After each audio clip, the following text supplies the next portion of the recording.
All right, guys. So I got everything unboxed. Pretty much everything is out. Front wheel is there. Don't mind my little guy. You got the rear wheel, frame, front fork, handlebars, grips are on already. Even the one thing I wanted to say was have a good set of tools. And if you can manage to get a bike stand, I definitely would recommend getting a bike stand because it actually makes, oh shit, that happened. It actually makes things a little bit easier to put together and whatnot.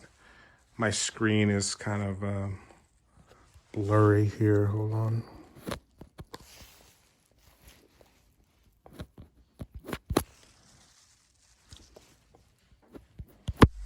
I think I got something on the lens. Okay.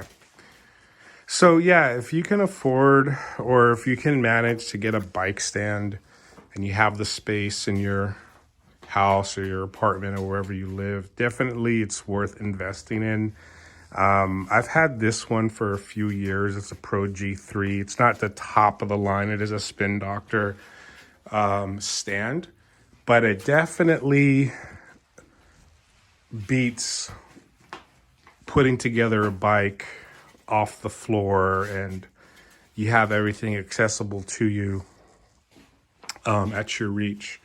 The other thing, and I don't have all my tools and stuff with me, but for this new build or any build, if out the box, definitely invest in a set of just cutters. So like something like this, for example, this helps with these ties here, these zip ties here.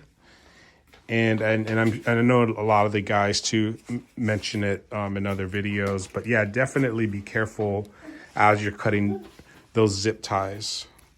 Because again, for example, here's the rear brake cable.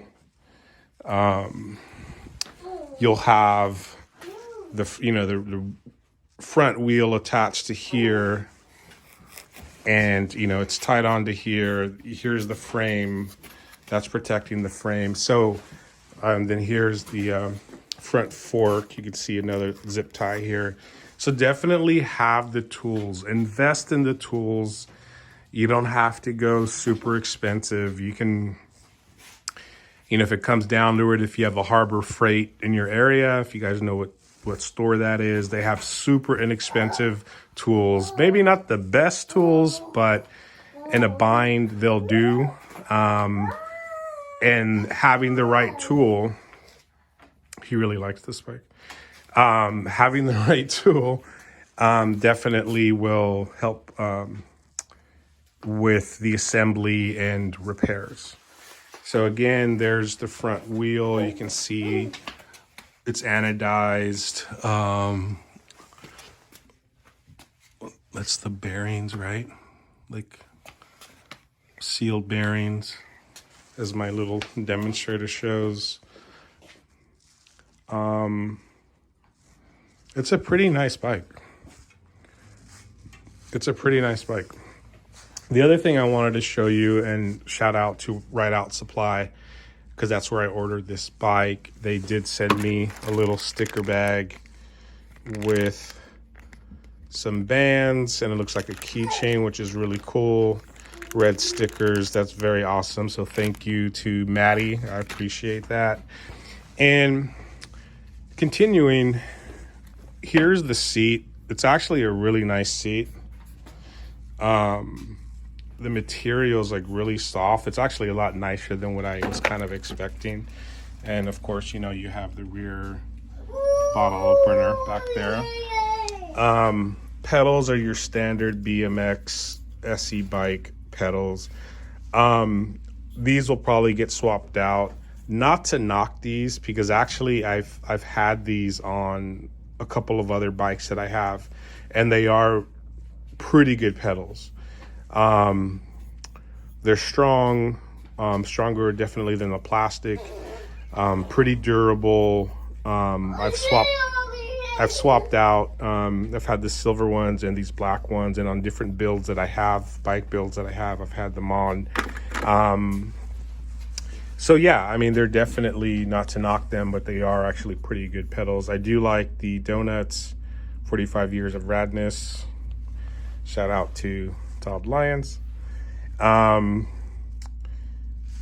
The pad set is kind of interesting. I don't know how I really feel about this. I'm thinking I'm gonna probably put on another pad set. They're cool. I mean, you know, they have a cool design, kind of funky with the shiny chrome and then the black.